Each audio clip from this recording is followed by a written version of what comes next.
मुलायम सिंह यादव परिवार की एक और महिला ने थाम लिया है बीजेपी का दामन।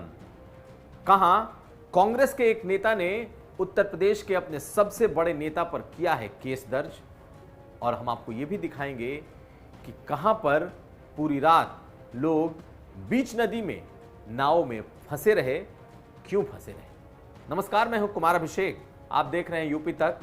हम हाजिर हैं अपना न्यूज शो आज का यूपी लेकर।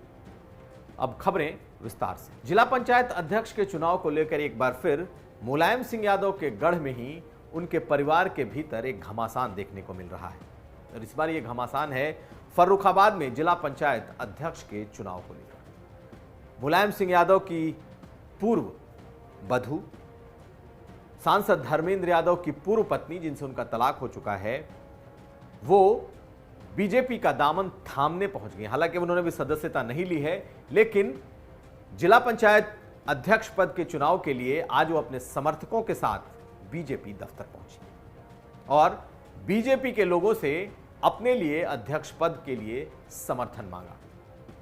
आपको बता दें कि रामगोपाल यादव के करीबी सुबोध यादव को समाजवादी पार्टी ने अपना उम्मीदवार फर्रुखाबाद से घोषित किया है। बीजेपी ने भी कई सीटें जीती हैं, लेकिन रामगोपाल यादव के कैंडिडेट के खिलाफ सांसद धर्मेंद्र यादव की पूर्व पत्नी मोनिका यादव खड़ी हो गई, वो भी एक पूर्व समाजवादी पार्टी कद्दावर नेता और मंत्री की बेटी रही है। हालांकि मुलायम सिंह यादव की वो पूर्व बधू हैं, लेकिन परिवार में अब उनका रास्ता अलग है। और अब जबकि समाजवादी पार्टी ने फर्रुखाबाद से उन्हें अपना उम्मीदवार नहीं बनाया, तो उन्होंने बीजेपी का समर्थन मांग लिया है। फर्रुखाबाद की लड़ाई बेहद दिलचस्प होने जा रही है, क्योंकि यह पूरी लड़ाई अब मुलायम सिंह यादव के लैंड में मुलायम सिंह यादव के परिवार के भीतर ही सिमट गई है।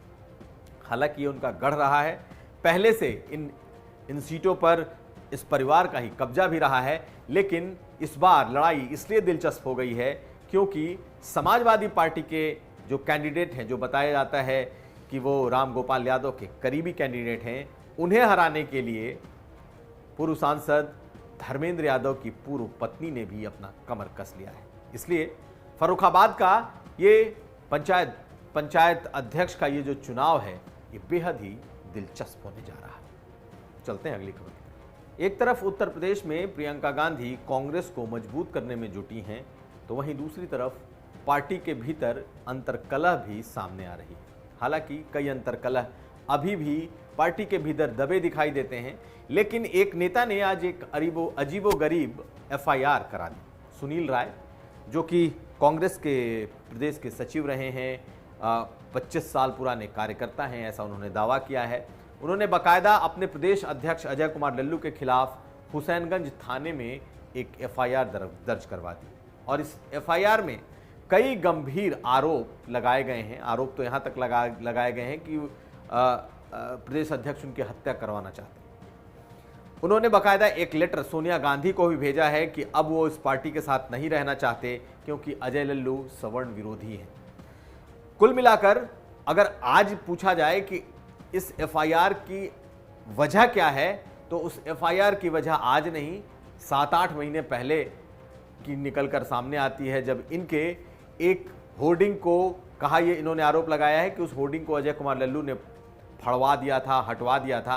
वो इसलिए हटवाया क्योंकि उसमें उनकी तस्वीर नहीं थी, यानी कि अजय कुमार लल्लू की तस्वीर नहीं थी, और इन्होंने प्रियंका गांधी को 9 वर्ष की बधाई देते हुए एक फोटो लगाई थी। यानी कि 9 वर्ष के बधाई के एक तस्वीर, एक होर्डिंग को फाड़ने के लिए के आरोप में आज एक एफआईआर कराई गई, और उस एफआईआर में यह लिखा गया कि उन्हें अजय कुमार लल्लू से खतरा है और उनकी जान को खतरा है, और अब वो पार्टी में भी नहीं रहना चाहते और पार्टी से इस्तीफा दे रहे हैं, क्योंकि अजय कुमार लल्लू सवर्ण विरोधी हैं। सुनील राय, जो कि कांग्रेस के उन्होंने पदाधिकारी होने का दावा किया, और बाकायदा आज इसको लेकर उन्होंने प्रेस क्लब में एक प्रेस कॉन्फ्रेंस भी की। कुल मिलाकर ये आरोप पुराने हैं, नए एफआईआर किए गए हैं, नए तरह के आरोप लगाए गए हैं। हालांकि राजनीतिक रूप से ये एक स्कोर सेटल करने की एक कोशिश जरूर दिखाई देती है, लेकिन 8-9 महीने पुरानी घटना को लेकर आज एफआईआर किया जाना और ऐसे ऐसे आरोप लगाए जाना जो शायद गले ना उतरे, क्योंकि लोग पॉलिटिकल लोग हैं। ऐसी स्थिति में ये कांग्रेस के अंतर्कलह को साफ साफ दिखा रहा है और एक नेता ने अपने ही अध्यक्ष के खिलाफ इस तरह का एफआईआर शायद ही पहले कभी देखने को मिला हो। चलते हैं अगली खबर की। और अब एक खबर कुशीनगर के नारायणी नदी की। इस नारायणी नदी में बीचों बीच नाव बीती शाम फंस गई और देर रात तक इसका रेस्क्यू ऑपरेशन चलता रहा। दरअसल हुआ कुछ यूं कि नारायणी नदी में लगभग 100 लोगों को एक नाव में लेकर जब नाव बंधे की तरफ चली, यानी दूसरे इलाके की तरफ बढ़ी, तो बीच नदी में ही उसका डीजल का पाइप फट गया। नदी में उस नाव में करीब 100 लोग, जिसमें बुजुर्ग, महिलाएं और बच्चे सवार थे। डीजल का पाइप फटते ही पूरा डीजल नदी में बिखर गया और नाव का आगे बढ़ना मुश्किल हो गया। किसी तरीके से वो नाव 3 किलोमीटर बहते बहते एक बांध के अमवा बंधा के पास वो पहुंची, लेकिन तब तक चीख पुकार मच चुकी थी। पूरा प्रशासन में हड़कंप मच चुका था कि नाव नारायणी नदी के बीचों बीच फंसी हुई है। उसके बाद रात में ही रेस्क्यू ऑपरेशन करना पड़ा और सारे लोग सुरक्षित निकाल लिए गए। हालांकि ये पहला ऐसा वाकया दिखाई देता है जब नाव लोगों को लेकर जा रही हो और बीच नदी में, बीच धार में उसका डीजल का पाइप फट जाए, डीजल खत्म हो जाए और नाव इतने लोगों को लेकर मझधार में अटक जाए। जब ये बात प्रशासन तक पहुंची तो लोगों के हाथ पांव फूल गए थे और कई नावों को लगाया गया और तब जाकर रेस्क्यू ऑपरेशन पूरा हो सका। तो ये था आज का यूपी। हम हाजिर थे अपना स्पेशल न्यूज बुलेटिन आज का यूपी लेकर। हम फिर हाजिर होंगे, तब तक आप देखते रहिए यूपी तक।